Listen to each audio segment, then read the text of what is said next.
Big boss के घर में हो गया है बड़ा बवाल। बड़ा हादसा होते होते बचा है और पता चला है कि बिग बॉस के घर में रात के वक्त किसी ने बर्नर को खुला छोड़ दिया, यानी कि गैस जो है वो निकलती रही और घर वाले जो हैं वो सोते रहे। आधी रात को जब बिग बॉस ने ये बताया कि भाई गैस खुली हुई है, तब जाके घर वालों की नींद खुली और उसके बाद नींद खुलने के बाद बड़ा बवाल हो गया।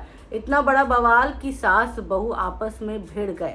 कोनिका सदानंद और तान्या मित्तल के बीच काफ़ी बड़ी लड़ाई हो गई, दोनों के बीच बहस हो गई। चलो सास बहू अगर मान लिया जाए इनको, तो बहस तो बनता ही है। किसने खुला छोड़ा बर्नर, इस बात को लेकर बशीर ने सबकी खाट खड़ी कर दी।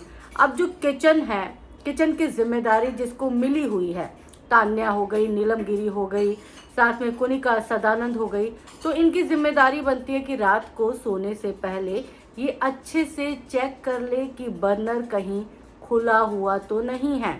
लेकिन इन्होंने शायद चेक नहीं किया, या फिर इनके चेक करने के बाद घर वालों में से कोई आया और उसने बर्नर गलती से खुला छोड़ दिया।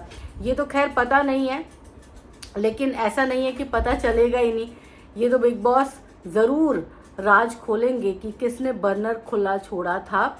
लेकिन इस बात को लेकर जो घर में बहस हुई है, होना भी ज़रूरी थी, लड़ाइयाँ भी होनी ज़रूरी थी इस बात को लेकर। मतलब एक तरफ जहाँ विवाद का मुद्दा बनता है, ये तो खैर बहुत बड़ा मुद्दा है और बशीर का चिल्लाना यहाँ पर मुझे जायज़ लगा, क्योंकि भाई वो कैप्टन है और ये एक बड़ा हादसा हो सकता था। मतलब इतना बड़ा कि बिग बॉस के इतिहास में शायद इससे बड़ा हादसा कोई नहीं होता। तो इसीलिए ये बात जो है बहुत बड़ा मुद्दा बन गया और बहुत बड़ा मुद्दा बनने के साथ ही इस घर में जो है सास बहू की जोड़ी टूटते हुए दिख रही है। दोनों एक दूसरे को ब्लेम कर रहे हैं, तुमने बर्नर खुला छोड़ा, तुमने बर्नर खुला छोड़ा। तो अब जो है इन दोनों के बीच लड़ाई हो गई है। अब देखते हैं आगे कि इन दोनों की लड़ाई खत्म हो जाती है, मतलब सुबह होते होते मनमुटाव खत्म हो जाता है या आगे चलता है। वैसे ये बिग बॉस का घर है, रियल सास बहू का घर तो है नहीं। रियल होता तो शायद जो है मतलब 2-4 दिन के बाद चीज़ें नॉर्मल हो जाती, बट ये बिग बॉस का घर है, यहाँ पर तो हर बात का इशू बनता है और लड़ाइयाँ करना तो यहाँ पे यूएसपी मानी जाती है। तो देखो भाई क्या होता है अब आगे।